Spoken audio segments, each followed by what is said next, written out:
ये सूर्यकुंड महाराज शिवजी के दो भक्त थे, माली और सुमाली। शिवजी के परम भक्त 24 घंटे शंकर जी का भजन करते, लेकिन शंकर जी का तो भजन करते पर एक काम गलत करते। क्या? बोले दूसरे देवताओं की बुराई करें। कई ऐसे ही होते महाराज।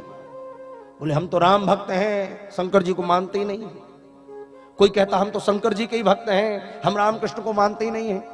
अरे भैया सब एक ही माया है, तुम जिसका भजन कर रहे खूब करो, लेकिन दूसरे को कम मत आको कि जे कम है कि वो कम है। अरे जे के भावे जो करे, भलो बुरो संसार। अरे जिसको जो करना है करने दो, कौन अच्छा कौन बुरा अपने को नहीं देखना। जे के भावे सो करे, अरे भलो बुरो संसार। और नारायण घर बैठ के अपनो भुवन बुहार। अरे घर बैठ के अपनी चिंतन करो कि हम कैसे हैं। अच्छा ढूंढने मत जाओ, दुनिया में अच्छा कोई नहीं मिलेगा। खुद ही अच्छे बन जाओ, दूसरे की खोज मिट जाएगी। कम से कम तुम ही अच्छे बन जाओ, दूसरे को अच्छे बनाने मत जाओ। तो ये माली सुमाली शंकर जी का तो खूब भजन करें और बुराई करें कौन की? सूर्य नारायण। एक दिन सूर्य नारायण महाराज आए, जैसे ही पास में आए, अब गर्मी में जेठ की दोपहरी में इतनी दूर सूरज नारायण रहते तो अपन जल जाए, तो बिल्कुल पास आ जाए तो क्या हालत होगी। बोले दो ही माली सुमाली जल के हो गए राख। और जो राख भय सो नारद जी दौड़ के गए शंकर जी के पास। बोले बाबा आपके दोनों भक्तों को सूर्य नारायण ने जलाकर राख कर दिया।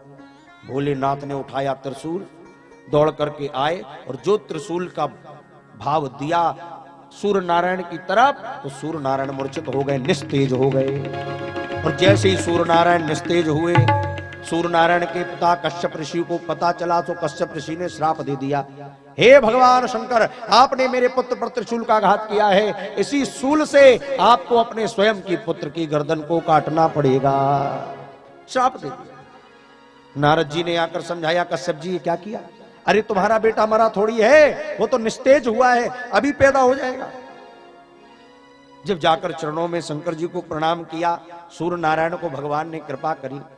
और महाराज सूर्य नारायण ने कहा, महाराज अब मेरा ये रोग कैसे खत्म होगा?